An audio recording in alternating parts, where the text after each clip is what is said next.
श्वास या श्वास को ही क्यों अजपा का आधार माना? सामान्यतः इसलिए अजपा का आधार माना गया कि क्योंकि सांसों में कोई चित्र नहीं, कोई इमेज नहीं। सूक्ष्मदर्शी से देखो तो इमेज मिल ही जाएगी, लेकिन सामान्य रूप से तो आप इसे देख नहीं सकते ना, हवा को कहाँ देखोगे आप? तो सांस को इसलिए आधार बनाया गया कि सांस का अनुभव कर सकते हो। जब आप अनुभव करने लगते हो तो पहली बात इमेज से डिस्कनेक्ट कर लेते हो अपने आप को। अनुभव करते समय mind at the same time कोई इमेज या चलचित्र या वीडियो नहीं बना सकता, क्योंकि अनुभव की गहराई इतनी अधिक होती है कि आप बना नहीं सकते। और सांस आपका प्रैक्टिकल, कोई इमेजिनेशन नहीं कर रहे हो। जैसे यदि मैं अपने किसी इष्ट देवता की इमेजिनेशन करूं, मान लो भगवान राम की इमेजिनेशन कर रहे हैं कि भगवान बचपन में खेलते थे, बदमाशी करते थे, लेकिन फिर भी उनमें चरित्र प्रबल था। अब मैं इमेजिनेशन कर रहा हूँ, मैं एक स्क्रिप्ट भगवान राम की बना रहा हूँ अपने मन में, तो उससे मुझे शांति मिल रही। यदि मैं यहाँ आपको टेक्निकली और बहुत वैज्ञानिक रूप से स्पिरिचुअल ढंग से एक्सप्लेन करूं, तो आप अपनी स्क्रिप्ट से अपनी वॉलेंटरी स्क्रिप्ट, मतलब अपनी ऐच्छिक स्क्रिप्ट बनाया है आपने, अपनी इच्छा के द्वारा। आपने देखा नहीं वहां पे सिचुएशन क्या है। श्रद्धा और भक्ति, रिस्पेक्ट एक दूसरा एंगल है, यहाँ पर स्पिरिचुअल एंगल से देखो।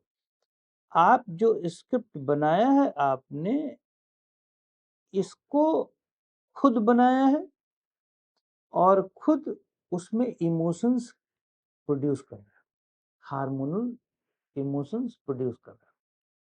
जब आप इमोशंस प्रोड्यूस करोगे तो आप ऑब्वियसली शांत होगे, अच्छा लगेगा, फील गुड फैक्टर आएगा। पर ये ऐच्छिक है, ये वॉलंटरी। सांस की इमेजिनेशन नहीं कर रहे हो, इसीलिए अजपा में सांस को आधार बनाए। तो सांस की इमेजिनेशन कर नहीं रहे हो और सांस डायरेक्ट आपके सामने है, आप इसे डायरेक्ट अनुभव कर रहे हो। तो पहला, इमेजिनेशन, स्क्रिप्ट बनाना बंद। स्क्रिप्ट से अनुभव नहीं कर रहे हो, ये डायरेक्ट अनुभव है। तो माइंड का 90% वर्क आपने बंद कर दिया, हाथ पैर उसके काट दिए। तो अनुभव करते समय सांस की मूवमेंट देखना है और सांस को छेड़ना भी नहीं। ध्यान दो, सांस को छेड़ना भी नहीं, कोई भी विल नहीं लगाना। शर्त यह है कि कोई भी विल नहीं लगनी चाहिए अजपा में। तो असोहम शब्द भी नहीं लाना। सोहम को, ध्यान दो, सोहम रिजल्ट है, सोहम को फील करते हैं। तो जब आप अनुभव करने लगोगे तो कुछ महीनों के बाद ये अनुभव करोगे कि आप ही वो हैं, परम आत्म, शुद्धतम आत्म, जो उस सांस को अनुभव कर रहा है।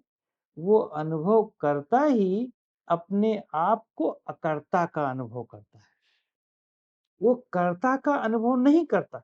ध्यान दो, अब इससे एक नई फिलॉसफी का जन्म हुआ। कौन सी फिलॉसफी? कि जब आप अपनी सांस को बिना छेड़े अनुभव करते हो, तो आप मतलब अजपा कर रहे हो, बिना छेड़े अनुभव कर रहे हो। इसका अर्थ है कि जब आप अपनी सांस को बिना कोई छेड़े उसको ऑब्जर्व या अनुभव करते हो, तो इसका अर्थ है कि आप कर्ता का भाव नहीं रख रहे,